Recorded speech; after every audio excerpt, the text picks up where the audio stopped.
Katia Koubi, c'est moi. Je suis née en Algérie, en Kabylie, à Bouzguene. Je suis arrivée à l'âge de 3 ans en France pour des raisons médicales concernant mes parents. Je ne vais pas trop rentrer dans les détails. Petite, ne parlant pas le français, je parlais que le kabyle. J'ai eu quelques difficultés d'ordre linguistique à l'école. Bon, ça nourrit une sorte de complexe d'infériorité par rapport aux autres enfants.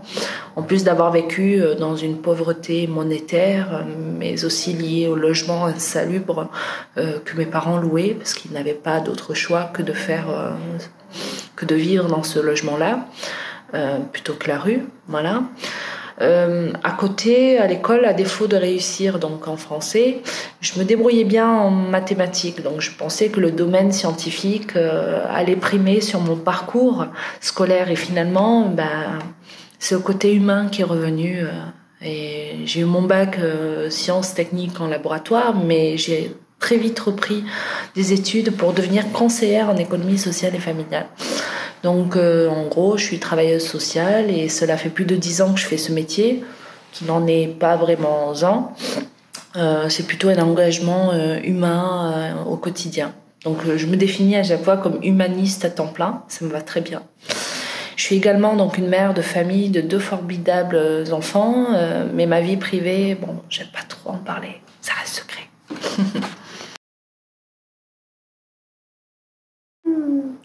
Par le dégoût. Non, sérieux. Sérieusement, par le dégoût des hommes et des femmes politiques qui font de la politique contre le peuple. Voilà. Donc c'était en 2017, lors de la défaite de Jean-Luc Mélenchon, une sorte de colère, une blessure profonde m'a envahie, m'a donné l'envie de me dire, bon allez, il faut s'engager là. JLM, donc Jean-Luc Mélenchon, parle du pouvoir au peuple. Je me sens profondément enfant du peuple et donc j'ai voulu m'y engager pour prendre des responsabilités et rendre le pouvoir au peuple. Car j'ai décidé tout simplement dans ma tête qu'il ne fallait plus leur laisser les clés de notre ville et de notre pays, du coup, voilà. C'était à nous de nous réapproprier donc le champ politique. Faire de la politique, c'est quoi? C'est faire cité ensemble. Je le dis à chaque fois parce que aujourd'hui la politique c'est devenu un gros mot. Moi je veux lui rendre sa noblesse. Donc faire cité ensemble, nous savons ce qui est bon ou pas pour nos enfants, nos voisins, nos amis, notre quartier, car nous les côtoyons au quotidien. Et si la politique n'est pas une affaire de monnaie, ou encore pour des gens communs, ou des affaires de calcul électoral, alors je pense réellement qu'on est bon pour faire de la politique tout simplement et en faire pour proposer un changement complet, radical des pratiques loin des politiques clientélistes, affairistes qui gangrènent plusieurs pays, mais là je parle de Marseille, donc c'est un véritable fléau. Donc nous devons, nous citoyens marseillais, marseillaises, nous devons, par notre engagement sincère, faire en sorte de réoxygéner donc la démocratie, rendre le pouvoir au peuple en leur permettant d'avoir les commandes de leur ville, tout simplement.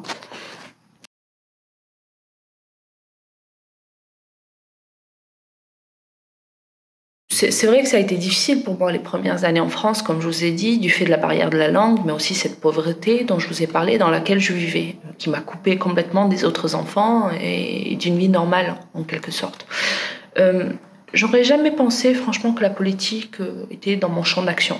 Pas parce que je suis seulement une fille d'origine kabyle. Après, on le sait très bien que la discrimination du fait de ses origines, en politique comme ailleurs, ça existe. Mais c'est surtout parce que déjà, je n'ai eu mes papiers français qu'à l'âge de 18 ans, et on sait que pour s'impliquer dans les listes électorales ou encore dans le vote, il faut avoir ses papiers et être majeur. Donc voilà, bon. Moi, j'étais majeure et j'ai eu mes papiers en même moment, donc ça va. Mais à côté de ça, je pensais surtout que la politique était faite pour ceux et celles qui ont fait des études très longues ou sorties tout droit de l'ENA. Enfin, c'était surtout ce qui traversait mon esprit à ce moment-là. Mais en fait, non, la politique appartient à tout le monde. Car dans une société, faut être clair, hein, chaque maillon de la chaîne est utile, comme la biodiversité l'est à la nature et à la vie humaine. Voilà.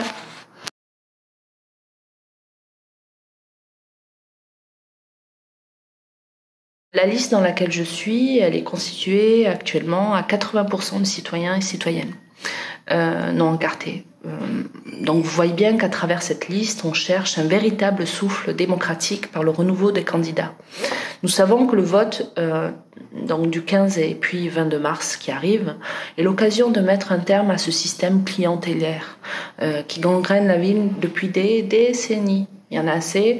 Donc c'est vrai que l'équipe actuellement mise en place prélève indûment sur le budget de la ville des ressources qui sont détournées de l'objectif de l'intérêt général pour des intérêts donc individuels, voire criminels. Et j'ai pas peur de le dire parce que si on prend l'exemple de la rue d'Aubagne, le bilan est quand même de 8 morts. Hein, on y apprend et on y apprend encore récemment que des élus ou des proches d'élus ont été propriétaires de logements insalubres, loués à des pauvres gens. Donc vous voyez, on se fait de l'argent sur des pauvres gens et jusqu'à entraîner donc un effondrement et la mort de 8 familles, 8 personnes, 8 familles endeuillées. C'est complètement intolérable. Avec l'équipe donc du mouvement Debout Marseille, rassemblement écologiste et citoyen, en fait, on veut juste transformer radicalement la ville pour une qualité de vie meilleure pour tout le monde, quoi. Du nord au sud.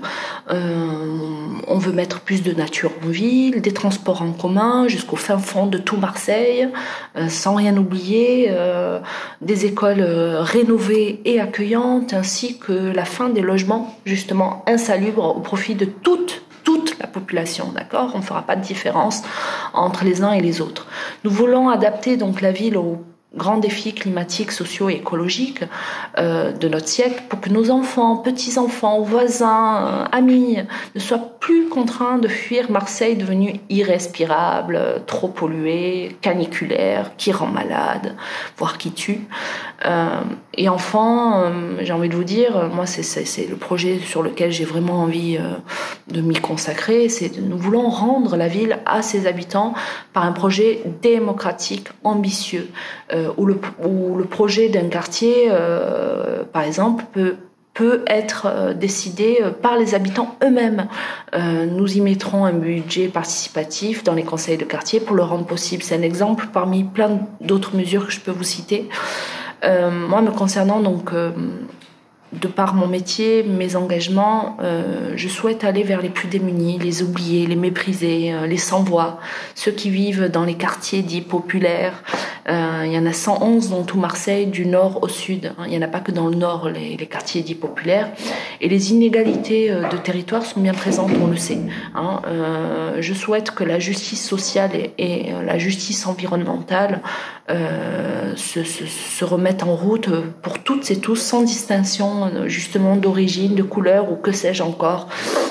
Vous savez, ces choses qui sont inhumaines en soi, car si on commence à différencier une personne d'une autre pour ces raisons-là, moi je peux pas le concevoir. Certains dans le Rassemblement national Ravier le font de manière très simple et bien argumentée, parce qu'ils y croient, à ces conneries, qui font que différencier les humains entre eux et donc créer du clivage sur clivage. Ben voilà, moi je dis que nous sommes toutes et tous des enfants de Marseille et notre engagement fera en sorte de faire que cette vie ne soit plus celle qu'on a connue jusque-là. Voilà.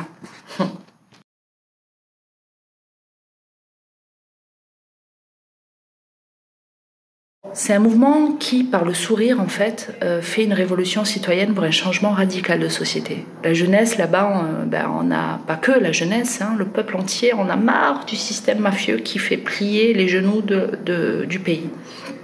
Et par exemple, la victoire de M. Tebboune n'en est pas vraiment une parce qu'elle ne s'est pas faite avec la volonté populaire.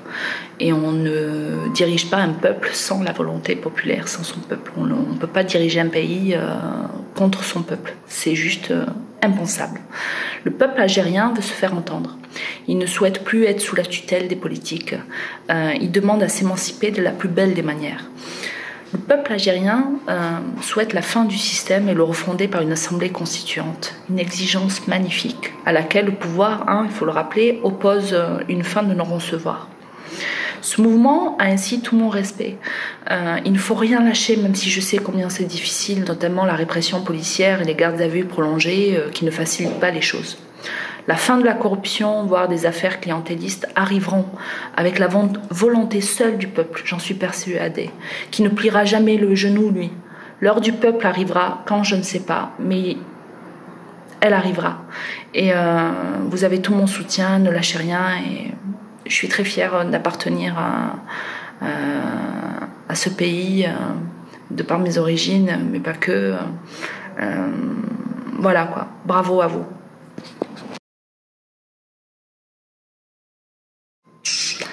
Je m'y attendais.